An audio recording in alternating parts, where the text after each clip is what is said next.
there's a way to make an entrance. This is my destiny. It was now a conspiracy of witches. Download Veely today.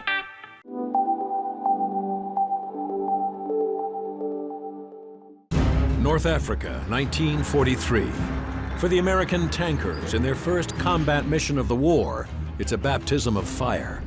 We thought we had the best equipment and everything. We thought we were well prepared. The general said, "Follow my orders. Attack." Against the German Afrika Korps, it's kill or be killed. Distance 500 meters. Tank at 12:30. Fire at will. Spearheading the German onslaught is Erwin Rommel, the Desert Fox. He would say, it is your task to shoot. Shoot, shoot, shoot. The Americans' only hope is General George Patton. We felt if we had a man that had that much guts, well, we had better have some nerve too. The armies of two of the greatest tank commanders of the Second World War face off turret to turret in the Battle of Tunisia.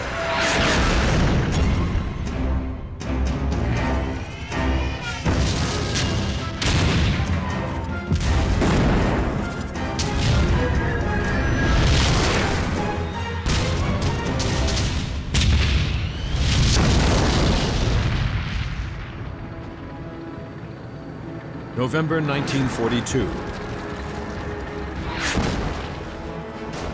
At El Alamein, the British 8th Army deals a devastating blow to Field Marshal Erwin Rommel.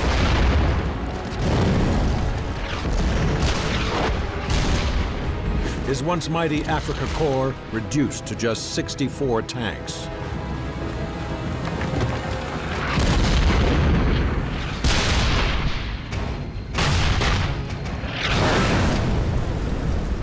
Their defeat is total, their plight desperate.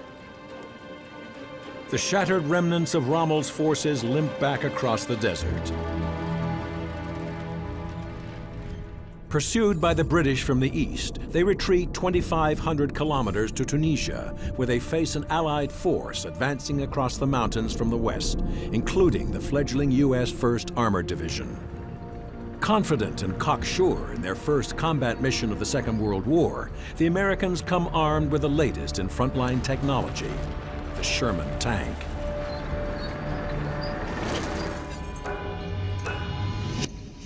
The Allies' newest tank is fast, with a top speed of nearly 40 kilometers per hour, and it's powerful, with a 75mm short-barreled cannon. At El Alamein, it proved itself a winner, and in Tunisia, the American tankers are riding high on expectation. We thought we had the best equipment and everything. We thought we were well prepared. I had no fear.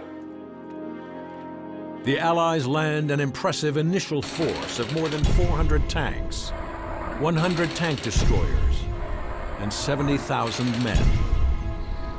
But the American tankers have yet to be tested in the heat of battle and the cauldron of war. For all their bravado, they are rookies still. We certainly were. We had no actual combat experience. It was a big handicap. For Rommel, the problem is a dire shortage of men and arms. But he's thrown a lifeline when the 5th Panzer Army lands in Tunisia, bringing with them powerful anti-tank guns and long-barreled Panzer IVs. In my opinion, it was possibly the best tank in the world at that time. Even better than the Sherman.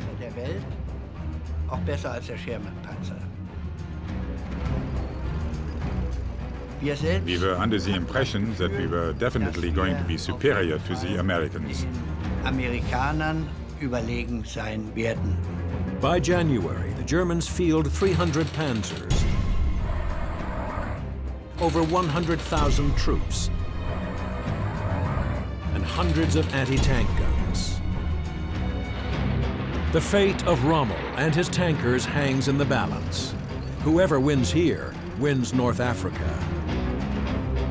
The battle lines are drawn in the remote mountains of western Tunisia.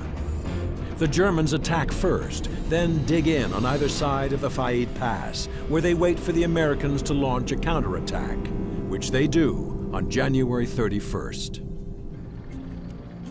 Their plan: to engage the enemy in open combat. The general said, "Follow my orders. Attack." I had a lieutenant as my commander of the tank. Actually, he wanted to get more bars or something, and he said, "I'll go first," you know. So I was the driver, so we went out. You could see the Americans attacking from the front. We were just heading forward. We didn't know where the enemy was or anything.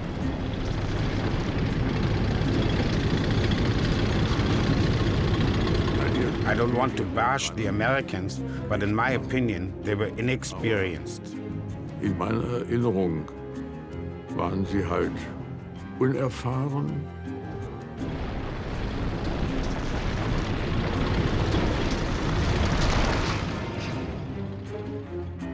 Our 88 guns were camouflaged well in the cactus grove. Kaktushecke. They enticed you to come through. And the Americans didn't see it. And then they opened fire on us. All die Amerikaner. And the Americans didn't stand a chance against the 88 anyway. The German 88 is the most lethal weapon on the battlefield. It has a 4.9-meter barrel and a muzzle velocity of 820 meters a second. With a clear line of view, it can destroy a Sherman at a range of more than 2 kilometers.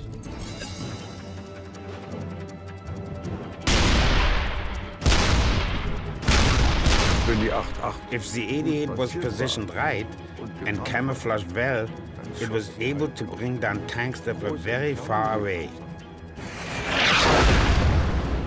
The only way we could outdo them is face them head on. But if they get you from the side, we were very vulnerable. Well, sometimes you didn't even know where they were coming from. You know, when shell fire hits, it's loud. Oh, it could be 10 feet away. When I looked out there, it was like I could get out there and get a baseball bat and hit those things. One of our tanks in our company, his 75-millimeter gun was shot off. It was just like a howitzer now. It had a short barrel on it.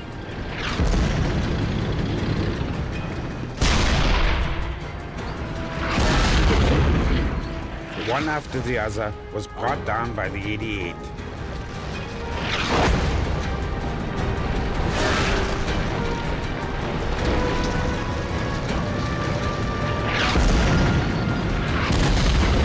Either get out of there or get shot up. So you had to move. You couldn't be stationary. Tank commander says, "Well, back it up, back it up." He said, "Let's get out of here. Let's get the hell out of here." Back it up, Bill, back it up. My feet were going like this, shaking on it. Well, he no sooner said that, and bam. God help me, get me out of here.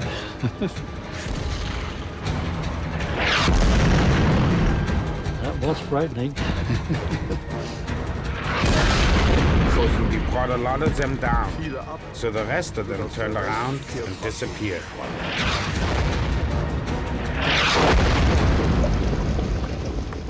As the dust settles on the mountain pass at Fayed, the lessons to be drawn are there for all to see. We thought we had the best equipment and everything, but we finally found out that we didn't. At that time, we just felt we were vastly superior to them in every respect.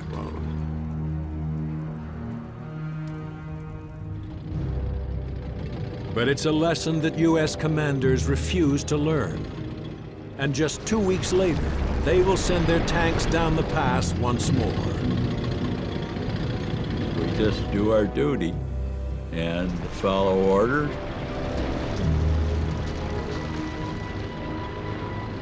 That, of course, was a feast for us.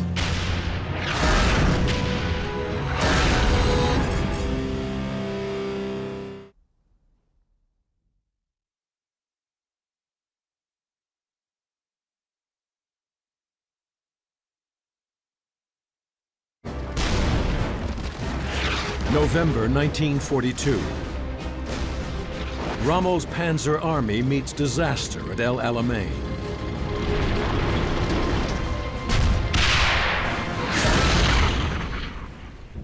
The Germans withdraw 2,500 kilometers west to Tunisia, only to be faced by an Allied force advancing across the mountains. The rookie Americans roll into an ambush at Fayed Pass.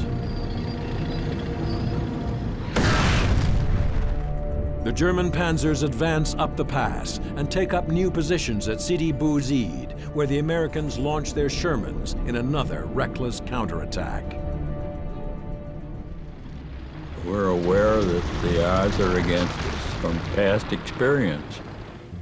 We're aware of that. No question. We don't feel, we just do our duty and follow orders.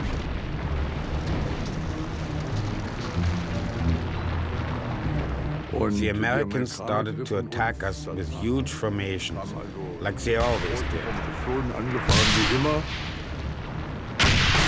That, of course, was a feast for us. In a show of force, the Shermans attack at full throttle and with all guns blazing in a classic V formation. They charge blindly down the pass, kicking up such an immense cloud of dust they can see nothing to either side of them, including the two panzer divisions which are lying in ambush. It's a textbook cavalry charge, but it's a textbook that was written before the war, and a tactic that is hopelessly out of date against the battle-hardened panzers. They didn't know there were two German tank companies hiding. They didn't know that, of course. You have to say that this was their excuse.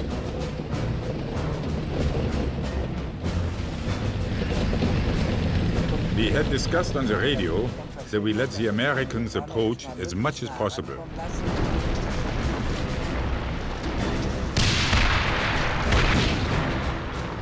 I believe the first American tank had approached at a distance of 300 meters, and then the first shot was fired. And so began the Battle of Sidi Bouzid.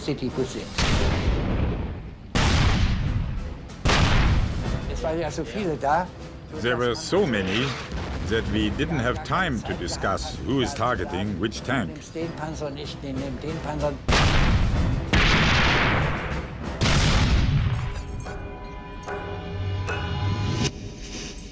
The German Panzer IV is one of the most powerful tanks on the battlefield.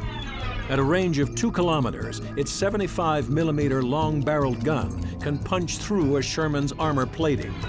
At a fraction of that distance, it will blow a Sherman tank to pieces. It was a gun with an unbelievable speed. Our shells would go on a thing like the trajectory. Well, the Germans went right straight through.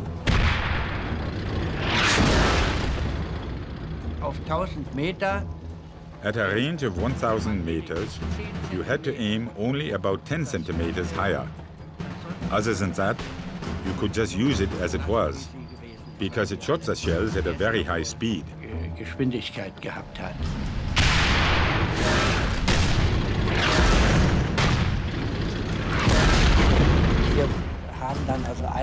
We managed to destroy one American tank after the other in front of us. But of course, they fired as well. I wouldn't say we were blind firing. Some of it might have been but the majority of it we tried to have a target in mind.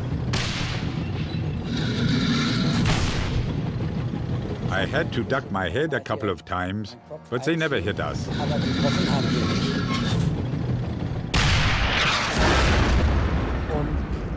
The American tanks that were following further behind saw what was happening and obviously didn't think they had a chance and tried to escape towards the north.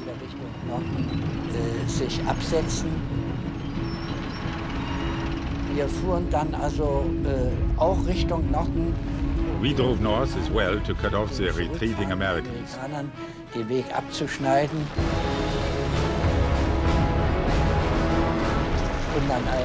And then there was a duel between the Sherman tanks, which lasted for just a matter of minutes. Everybody just shot until there was no tank left, until all of them had been destroyed.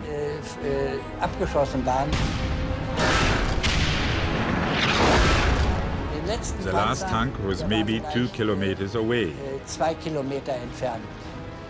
And I was able to take down this one as well.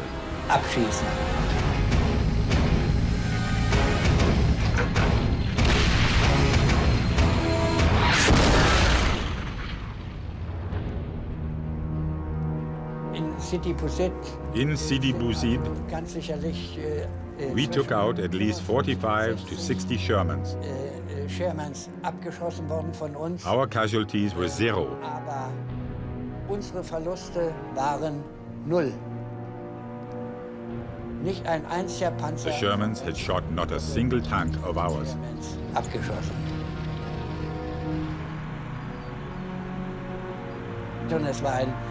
And it was a scary scene to see all these burning tanks in a small area. Relativ kleinen Areal.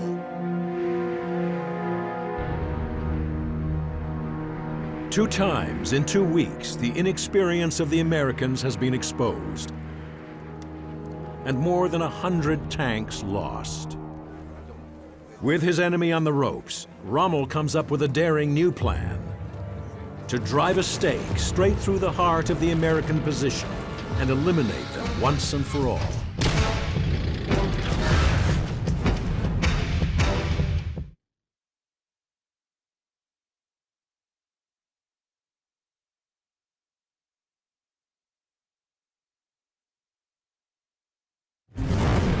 Tunisia, February 1943. Tanks of the U.S. 1st Armored Division charge blindly down the pass at Sidi Bouzid. For the Americans, it's a disaster. For German Field Marshal Erwin Rommel, it's an invitation to finish them off for good.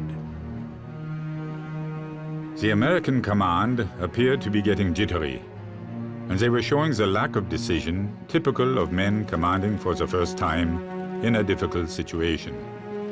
Beginners lack the nerve. I wanted to push forward with all our strength and strike on deep into the Allied rear.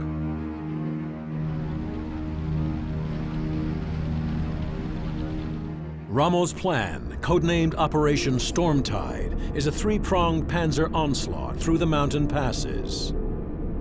And at the epicenter of the battle is a name that will become infamous in the annals of American armored warfare: Kasserine.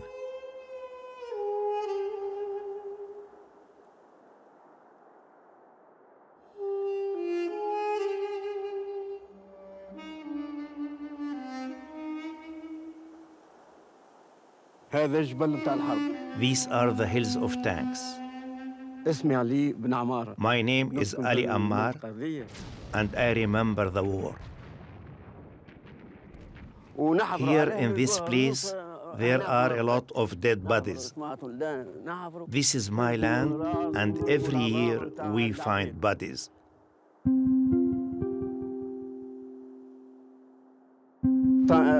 The Germans were over there, and the Americans were there.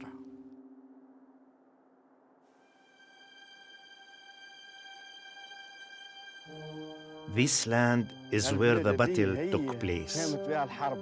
This mountain was the most important place during the battle. February 1943. It's a battle the Americans are not prepared for.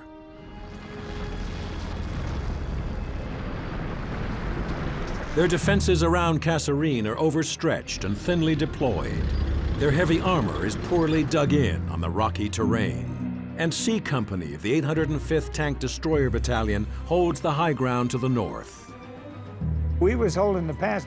You might say we wasn't scared because up until that time, we really hadn't had too much conflict. While up in that area, it was pretty quiet. But we never knew when something would happen. At first light, the German panzers make their move, and Rommel himself is at the front, spearheading the attack. It was a short and precise order. Follow me, and further orders will follow later.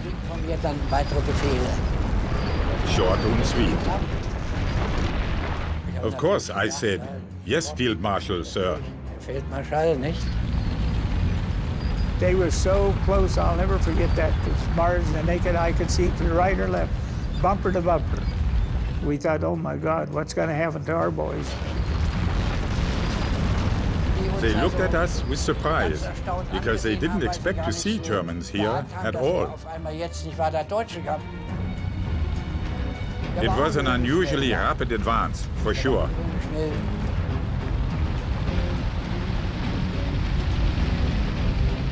When we saw them, I'll tell you, it put the fear in you right off the bat.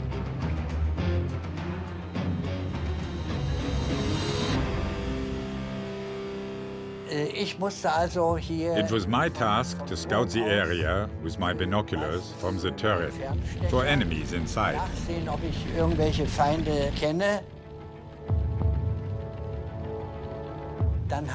Then I told my gunner, turret at 12:30. And then to my loader, load the armor-piercing shell. Range 500 meters. Tank at 12:30. Fire at will.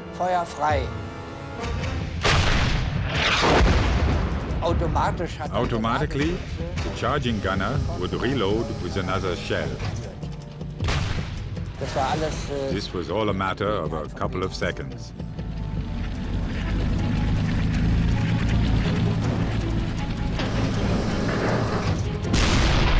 Oh, my. It made us all open our eyes and wonder what was going to happen next. American tank at 2 o'clock. Armor piercing. Fire at will.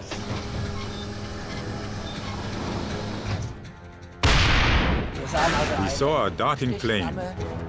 He had hit the tank, and it was burning right away.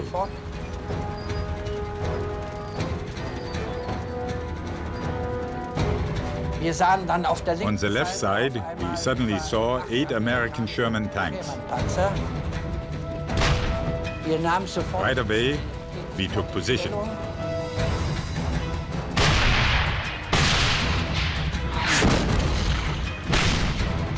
Although they were shooting as well, they didn't hit us.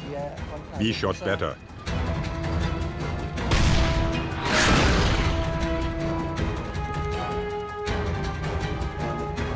You're scared, but you're only thinking of one thing, is survival. So we had several of the guns set up and start shooting down the Germans.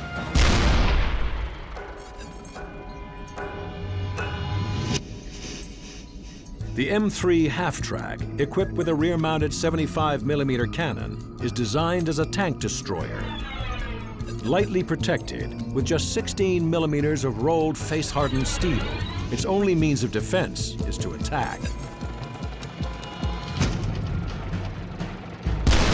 .75 would hit the German tanks, and it was almost like taking a match and striking it. .75 would hit their armor, and it would just ricochet right off. We couldn't penetrate. You just gotta hope you're doing the right thing and doing it as fast as you can. Outgunned and outnumbered, C Company is cornered with its back to the mountain. The tank destroyers are about to become the destroyed.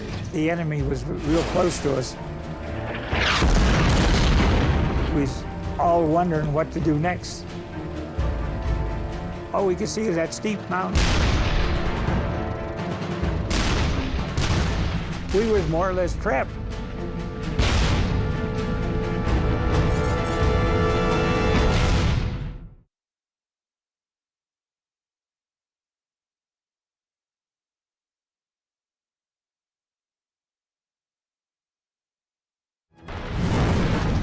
February 1943, the Battle of Kasserine. A German tank inferno rages through the mountain pass, and the American defenses are consumed by fire. When we saw them, I'll tell you, it put the fear in you right off the bat. American tank at 2 o'clock. Armor piercing. Fire at will.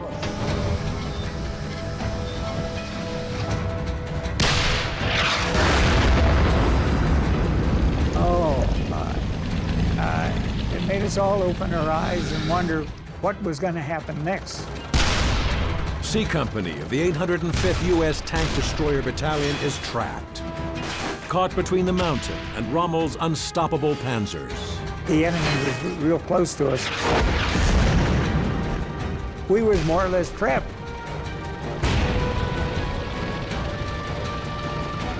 And all of a sudden, planes came over, and we thought, oh my gosh, now we're really going to be in it.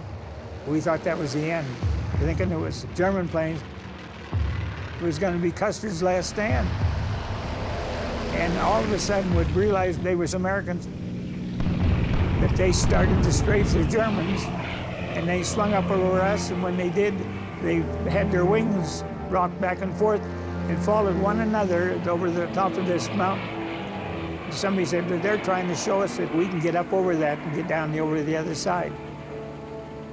There's a pass up there, so just follow that, and we can get out of this position. So then we immediately started, everybody going, get over the hill. You could see it looked impossible, but some of us made it, some didn't. Over the next 3 days, the Americans retreat over 100 kilometers.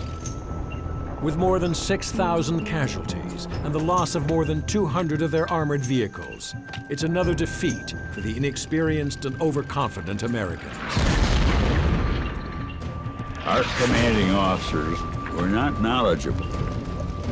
They didn't have the experience either that was required against superior forces. But despite the victory at Kasserine Pass, Rommel's position is still perilous. His enemies are on all sides. With the Americans reeling to the west, he turns his attention to the British 8th Army in the east. And on March 6th, he spearheads another shock attack, this time through the desert at Medenine. We drove from the pass through the desert at high speed, creating a huge dust cloud behind us so that you couldn't see anything behind us.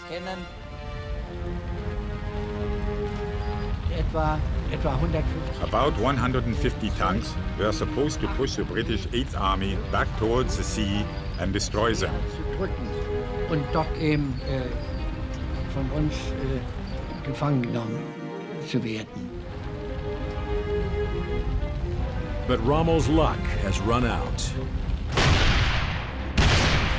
British intelligence intercepts his orders, and 500 guns are waiting for him.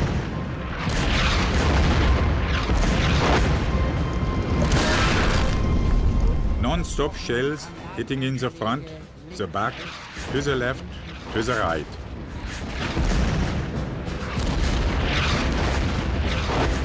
Next to me, approximately 15 meters away, there was a sergeant with his tank, and he got a direct hit in the turret. Ein Volltreffer, der Volltreffer oben in den Turm. Ich Right away, I saw flames coming out of the turret and him sitting up, trying to jump out, but then collapsing. Aus dem Panzer, das gelang ihm nicht, dann sackte nach unten.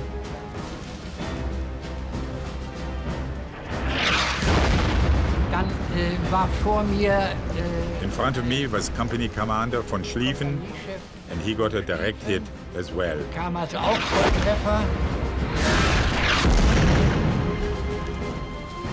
Blinded by the sand, the German panzers are sitting ducks, unable to engage the enemy because they have no idea where the enemy is.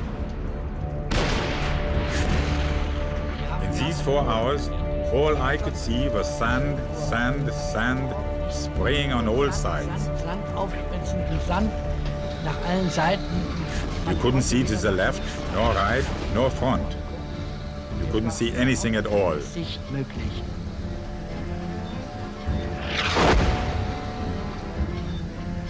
Nur aufspritzen. Just sand spraying around that blocked the view entirely.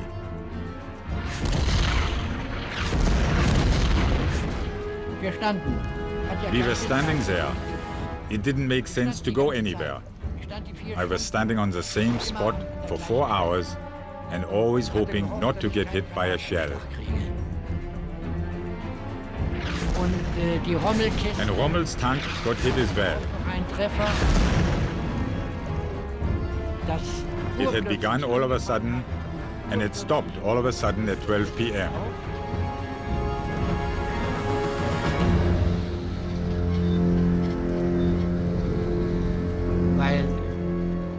As we figured later, 55 of the 150 tanks, 1/3, had been destroyed.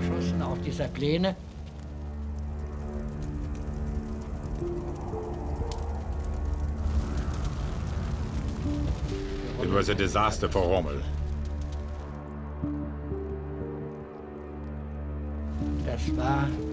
This was Rommel's last battle in Africa. 3 days later, Rommel is secretly recalled by Hitler to Germany for medical treatment, leaving the Germans bereft of their inspirational leader just when they need him most. Defeated by the British in the desert, their only escape route lies through the mountain passes to the west. But the US forces have regrouped. In Rommel's absence, they've reoccupied the Kasserine Pass. And now they have a new leader.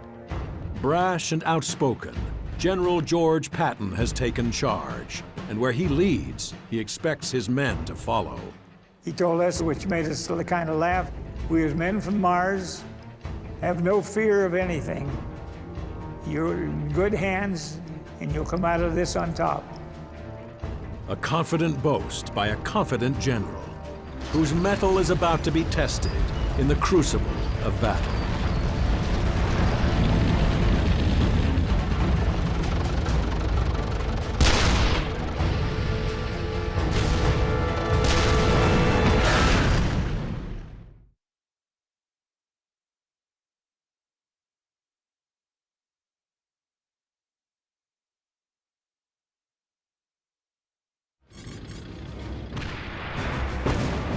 February 1943.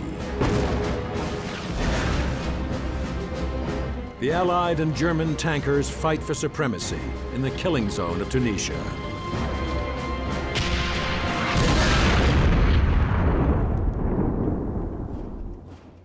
Humiliated by one defeat after another, the Americans are put under the command of General George Patton.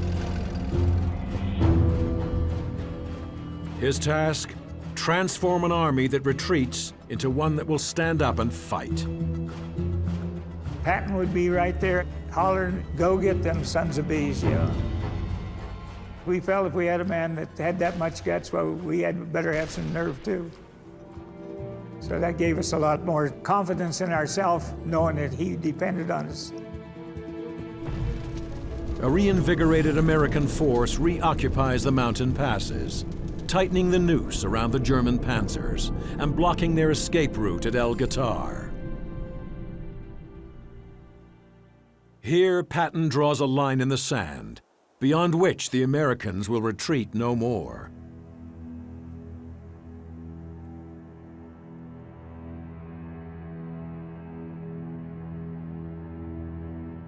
Learning the grim lessons of Fayed and Sidi Bouzid, Patton sets his own trap, and his troops dig themselves into the hard and rocky ground along either side of the pass.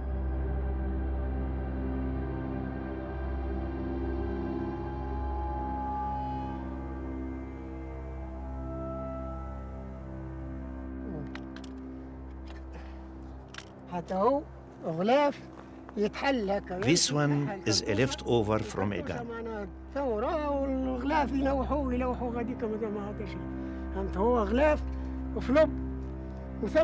You can find these all over the land. This one is also a leftover from a weapon.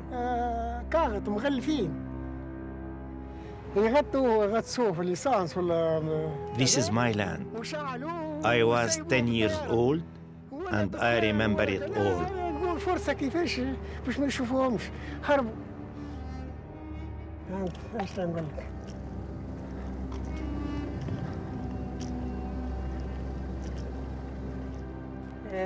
بالنسبة للألمان في جبل ذاك من نخر جبل حتى للبقعة العالية ذي. The Germans came up the pass. The Americans were in the mountains. حتى لخيره كل أمريكان الشيرة هذه الكل تمشي من هنا حتى القطار.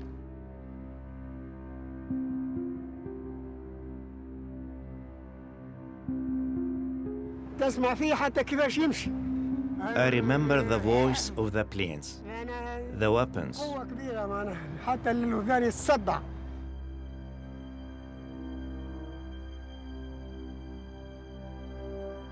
هاك من الشيرة هذه حتى لهنا. This is the land of war. هاك هاو.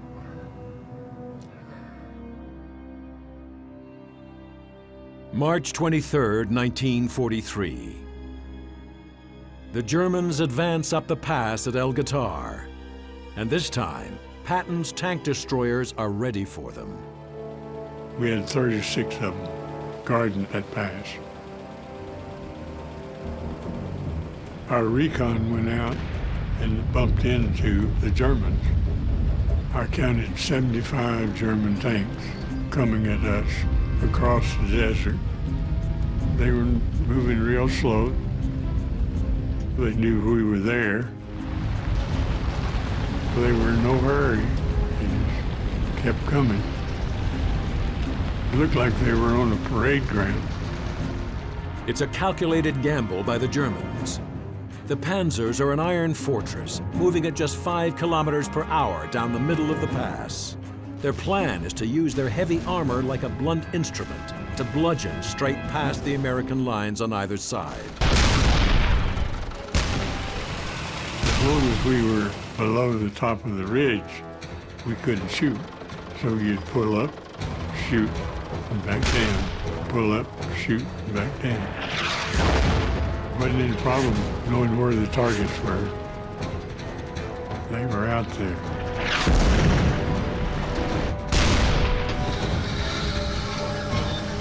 When you're on higher ground shooting down, it's a big advantage over somebody shooting up at you.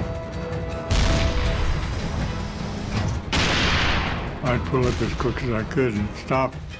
And by the time I stopped, the gunner had his target and firing. The only place that you could do them any damage was hit within the tracks. If you could hit in there, you disabled them so they couldn't maneuver. When you're in combat, first of all, you don't think about the possibility of being killed. You need to focus on achieving the target. Under withering fire, the German formation holds firm. Resolute and relentless, it inches towards its goal. I'm not being arrogant, but let's face it, we were valiant.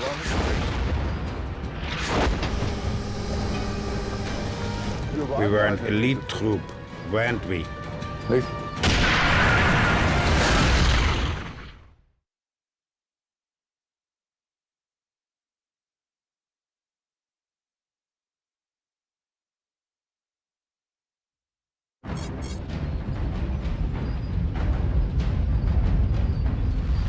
March 23rd, 1943. In the decisive Battle of the North African Campaign, the German panzers advance up the pass at El Guitar. But for the first time in the campaign, the U.S. force refuses to give an inch. And over 12 torrid hours, they slug it out with the Germans. It's either going to be them or us, one or the other. You just got to hope you're doing the right thing and doing it as fast as you can.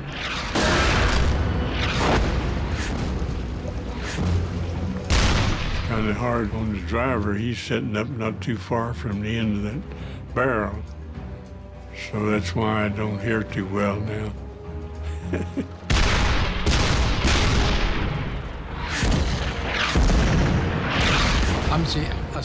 We were terribly frightened. Every soldier would have this nervous feeling in his guts and would shit his pants. Feucht hinten weg. One of the things you had to admire about the German soldier was we'd knock out a tank, and the crewmen, if they weren't hurt, they would take their machine gun off the tank and ground mount it and lay there and keep shooting.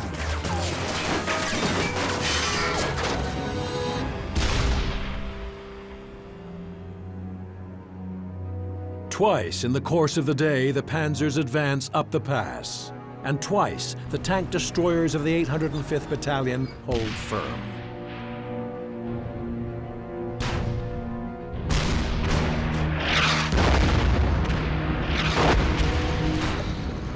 The losses on both sides are immense. By day's end, 21 tank destroyers and 31 panzers lie burning across the plain.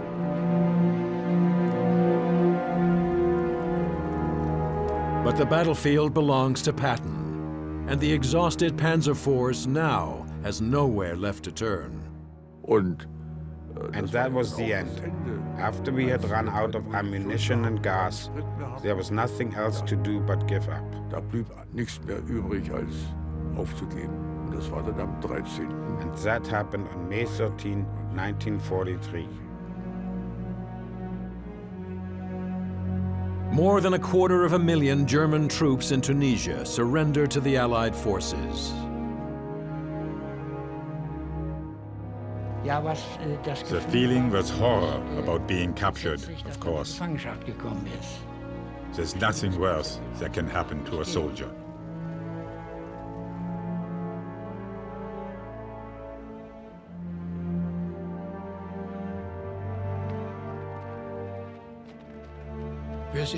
Until today, we are still proud to have been part of the Afrika Korps.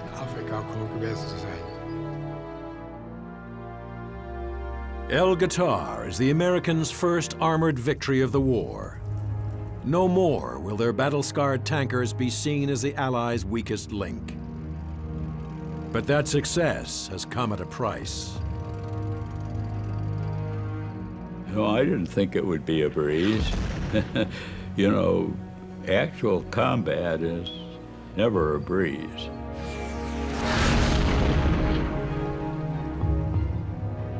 It's either going to be them or us, one or the other, so you get scared. We say you can't help it if you got anything about you, it's human. It's part of, I think, warfare that you've got to accept the fact that you're going to have casualty, that some of your best friends might not survive.